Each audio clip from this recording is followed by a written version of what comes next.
Mad scientists are always given a bad rep. Sure, they occasionally kidnap animals and make sheep man, but is it really their fault?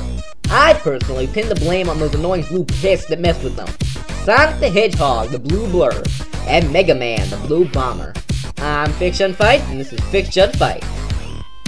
Dr. Ivo Robotnik, master at his craft. He spent his entire life making cool mech suits for all the animals in the forest, and even opened a theme park for them. Yet some people thought this was a problem. Someone in particular. This little blue pest is named Sonic the Hedgehog. No, really, that's his name. Does nobody question this? Amy Rose, Miles Prower, Ivo Robotnik. Is his last name literally a hedgehog? Anyway, this blue son of a gun, does he even have any parents? The only relative I can find for this guy is Uncle Chuck, and an owl. Who is this guy?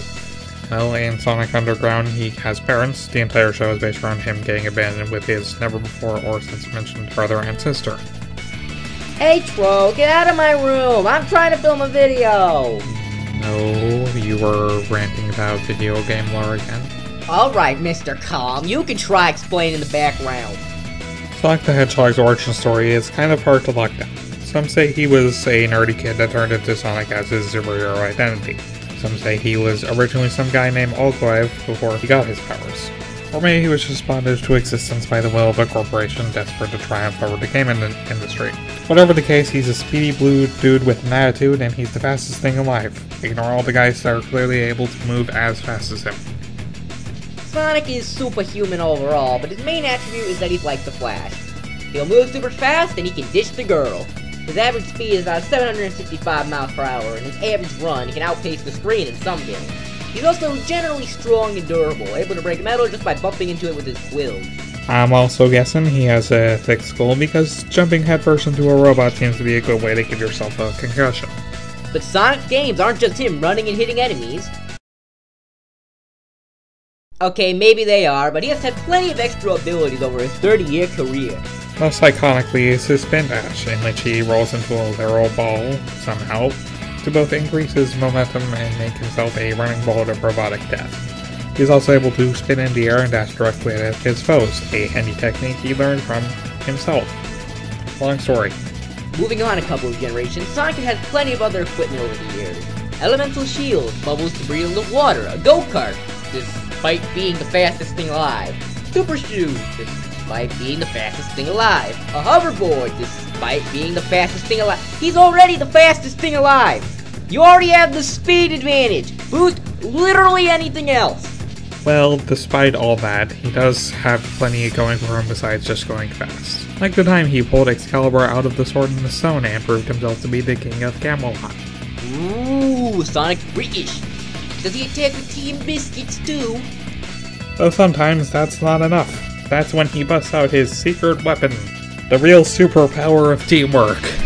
Yeah, not the magic gems that turn him into a Super Saiyan. Clearly holding hands would have defeated a being called the Time Eater.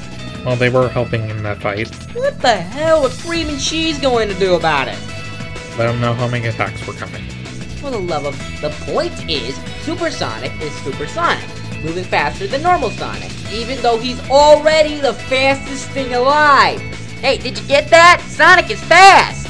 Well, Super Sonic is quite powerful. Aside from increasing his already ludicrous speeds, the form gives him flight and his ability to all damage and super banger theme music. He can then multiply that with tenfold with Hypersonic, which is all of the above, but swapping the banger music for a flash attack that kills anything on screen. That must be why it hasn't been mentioned in years. Yeah, cause the super awesome Hyper Death form that insta-kills hordes of enemies wouldn't have been useful when Robotnik took over the entire world and had hordes of armies on standby. Well, he is trying to be sporting. That's why he decides to go into cars and such in car races, even though he could easily invalidate every other racer just by running. Nonetheless, when a blue streak speeds by, that's not Martin Lawrence, it's Sonic the Hedgehog. The year is 2000X, the long-awaited sequel to 2000W. Dr. Thomas Light created 6 robot masters and 2 short robots since he was lazy. However, his partner in creating these robots, Dr. Albert Wily, had grown jealous of his fame, feeling he deserved it more than his partner. But rather than do the normal thing you do at a group project partner you're carrying and just act really passive-aggressive in DMs, he instead decided to steal the Robot Masters, reprogram them to do battle, and try to take over the world. What, that's not the normal option? No wonder I got kicked out of my group assignments. In any case, Light wasn't too happy at this betrayal. But one of his chorobots, known as Rock at the time, volunteered to help clean up his dad's mess. As such, he got equipped with the cool armor and weapons before setting out to stop these Robot Masters as the super fighting robot, Mega Man. Mega Man is a super fighting robot. He's strong enough to whip Wily's house, able to react at faster than lightning speeds, take attack from missiles, and yet touching a spike insta-kills. Sonic automatically wins! Well, good night everybody! Shush. Anyways, his main weapon is the Mega Buster. You might think it's shooting lemons, but these are actually powerful energy blasts that can bust most robots to scrap in a single blast. He's able to charge it up to do a larger blast if he wants to. Well, against such fearsome foes such as Bubble Man, Sheep Man, and Wolf Man, nice, he couldn't really rely on his usual abilities. So, what did he do when he saw the other weapons lying around after he whooped the others? He'd steal it! No one will ever know! By using the variable weapon system, Mega Man is able to copy the abilities of any robot he defeats. Though, he is also able to just copy them by touching them for some reason. Not like that's going to be much use against the very not robotic Sonic. As well as this, Mega Man tends to remove the weapons he copies after he's done saving the day, so he isn't all too powerful. Well, Sonic wins. I'll see you in the next video. Some of the weapons he's copied over the years include the extremely deadly metal blades, the slightly less deadly but still quite sharp rolling cutter, the extreme strength of the super arm, the massive explosion ordnance of the napalm bomb, and even the time-stopping power of the Time Stopper. He can even create black holes, which is impossible. He's gotten several upgrades over the years. A cool uppercut here, a neat slide there, the ability to slow time. Oh yeah, just throw that in there. Dr. Light can just casually slow time. There's also his very good boy Rush, who besides acting as a hoverboard and bounce pad, can merge with his master to form the mighty Super Mega Man. In this form, he can fly, shoot his fists out of rockets, and completely lack any banger music. Aside from the music already there, of course. Marvel vs. Capcom also gave him Hyper Mega Man, which is a Super Mega Man, stronger.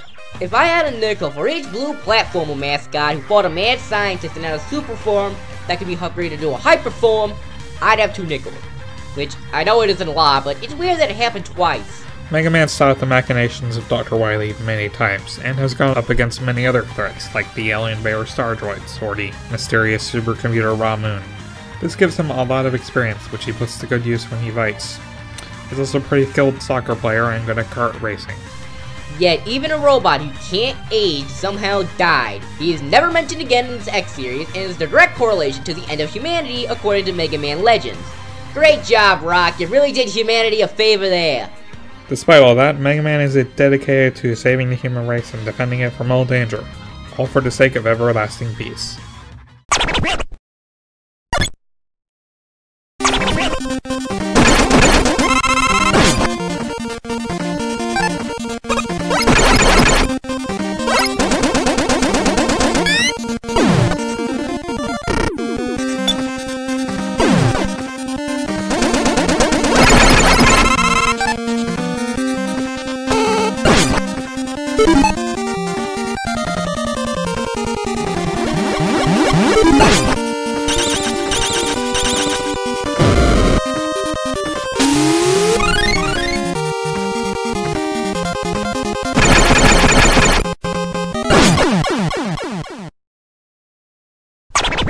Well, the blue blur blew by the blue bomber. If I hear blue one more time, I'm gonna paint the town blue!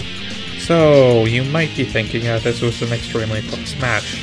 Mega Man's massive versatility would certainly keep Sonic on the edge of his seat, and he did seem to be physically stronger. But in most other regards, Sonic simply wasn't something he could keep up with for long. Literally. Quickman's lightning dodging doesn't hold a candle to Sonic's far more ludicrous speed feat. And even if you made the argument that the black hole could suck Sonic in, Sonic has outran them before without any help in colors. Plus, it's not like Sonic doesn't just dodge most of the attacks Mega Man threw since they're all long range.